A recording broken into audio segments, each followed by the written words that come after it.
क्योंकि मैं जानता हूँ सच्चाई की। राजौरी और पुंछ कुछ समय के लिए पूरी तरह से शांत हो गया था, लेकिन इधर कुछ घटनाएं हुई हैं एक दो, हमारे लिए चिंता का ही विषय नहीं है, बल्कि हमारे लिए उसको चुनौती के रूप में हमने स्वीकार किया है। भारत के सेकुलर कैरेक्टर को समझने की लोगों को कोशिश करनी चाहिए। मैं दावे के साथ कह सकता हूं, मुस्लिम कंट्री में भी इस्लाम के जो 72 सेक्ट्स होते हैं, 72 जो फिरके होते हैं, मुस्लिम कंट्रीज में भी नहीं मिलेंगे। यदि मिलेंगे तो केवल और केवल भारत में मिलेंगे और कहीं। मैं समझ गया। लेजिस्लेटिव असेंबली की बात की है इन्होंने। साथियों, यदि धारा 370 ने समाप्त किया है, जम्मू कश्मीर में सामान्य स्थिति हम बनाना चाहते हैं, तो जितनी जल्दी से जल्दी हो सकेगा हम डेमोक्रेटिक प्रोसेस यहां पर प्रारंभ करेंगे और जो जम्मू कश्मीर के लोगों की लंबे समय से ख्वाहिश रही है, उस ख्वाहिश को पूरा करेंगे। हालांकि समय सीमा के बारे में भी मैं नहीं कह सकता, लेकिन बहुत लंबा समय नहीं लगेगा, इतनी बात मैं विश्वास के साथ कह सकता हूं।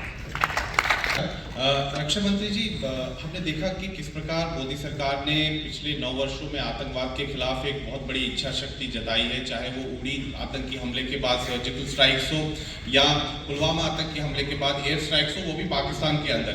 अगर भविष्य में पाकिस्तान इस प्रकार का दुस्साहस फिर से करता है, तो क्या हम लिमिटेड वॉर का भी ऑप्शन क्या टेबल पर ओपन है? क्या पाकिस्तान को सबक सिखाने के लिए हर प्रकार का विकल्प खुला है?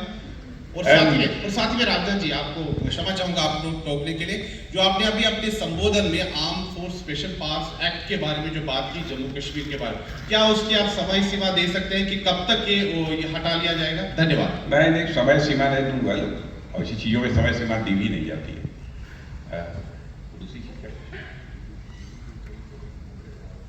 लिमिटेड वार की जरूरत नहीं, मुझे नहीं लगता कि कभी जरूरत पड़ेगी। अब उसकी कोई जरूरत पड़ेगी, मुझे लगता है कि यह अवसर पाकिस्तान हमको नहीं देगा। देखा कि 75 वर्ष लग गए हमें यहाँ पे एक वॉर मार्टर मेमोरियल बनाने के लिए जम्मू कश्मीर में, जबकि अगर हम जम्मू कश्मीर की बात करें तो शहीदों ने अपने प्राणों की आहुति लगातार देते रहे। कभी आपको दुख होता है कि 75 वर्ष क्यों लगे इस मार्टर मेमोरियल को बनाने के लिए? और बात करते हैं पैट्रियोटिक डेमोक्रेटिक अलायंस की, तो आप इसको कैसे देखते हैं? यदि दुख न होता तो हम वार मेमोरियल क्यों बनाते? कसक थी, तकलीफ थी, इसीलिए बनाया ना, ये होना चाहिए। 70 साल क्यों हो गए?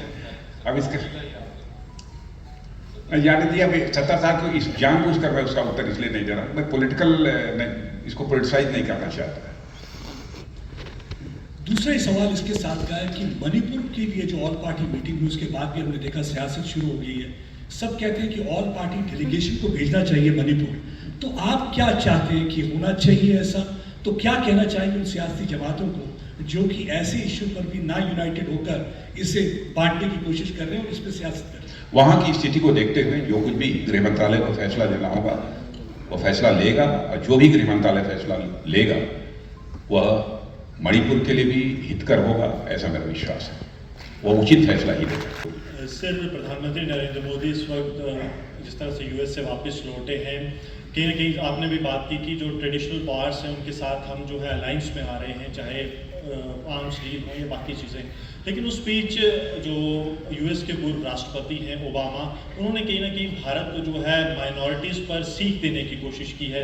किस तरह से देखते हैं, जब प्रधानमंत्री वहाँ पे थे, एक तरफ बाइडेन जो है उनका स्वागत कर रहे थे, तो ओबामा जो है एक डिफरेंट लाइन लेकर कहीं ना कहीं सबक सिखाने की कोशिश कर रहे थे इंडिया की माइनॉरिटीज़ पे। ओबामा साहब को मैं समझता हूँ कि ये बात नहीं भूलनी चाहिए कि दुनिया का अकेला देश ये भारत है, यहाँ के रहने वाले ऋषियों और मनीषियों ने भारत की सीमा में ही रहने वाले लोगों को अपने परिवार का सदस्य नहीं माना, बल्कि सारी विश्व की धरा पर रहने वाले लोगों को अपने परिवार का सदस्य मानते हुए वसुधैव कुटुम्बकम का हम हिंदू, मुस्लिम, ईसाई, यहूदी इस नाम पर कभी भेदभाव नहीं कर सकते। भारत के सेकुलर कैरेक्टर को समझने की लोगों को कोशिश करनी चाहिए।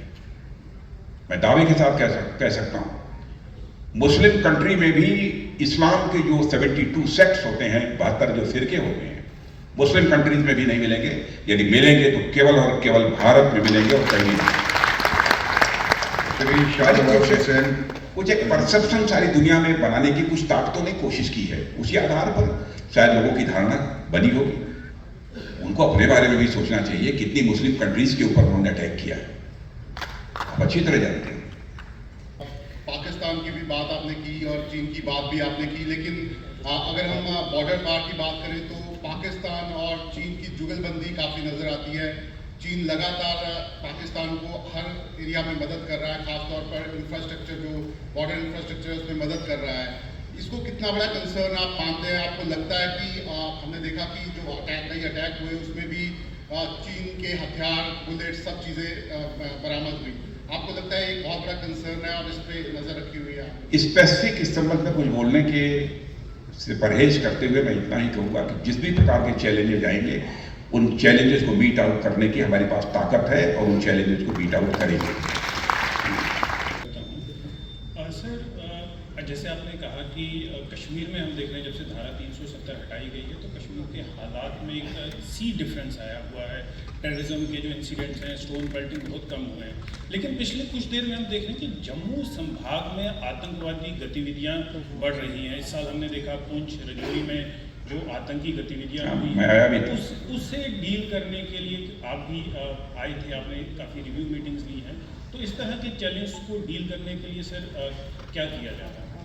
अब देखिए, मैं आया था, आर्मी चीफ भी मेरे साथ आए हुए थे और यहाँ के जो सीनियर ऑफिशियल्स हैं उनके साथ भी हम लोगों की बैठक हुई थी। उन्होंने क्या क्या तैयारी कर रखी है इस चैलेंज को मीट आउट करने के लिए, उसके संबंध में भी बतलाया।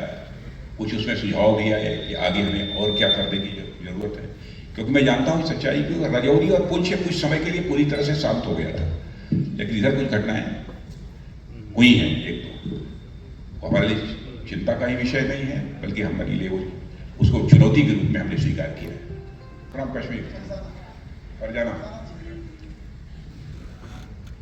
मैं भी नाम जान गया, फरजाना। सर, मेरा सवाल ड्रग्स रिलेटेड है। ड्रग्स से रिलेटेड है। अभी हम अगर बात करें, अरे कहाँ शक्कर में मुझे डाल दिया ड्रग्स से। सबसे ज़्यादा प्रभावित जिससे अभी जम्मू कश्मीर है, खासतौर पर मैं कश्मीर की बात करूँगी सर। रोज़ रोज़ नए कंसाइनमेंट्स पकड़े जा रहे हैं।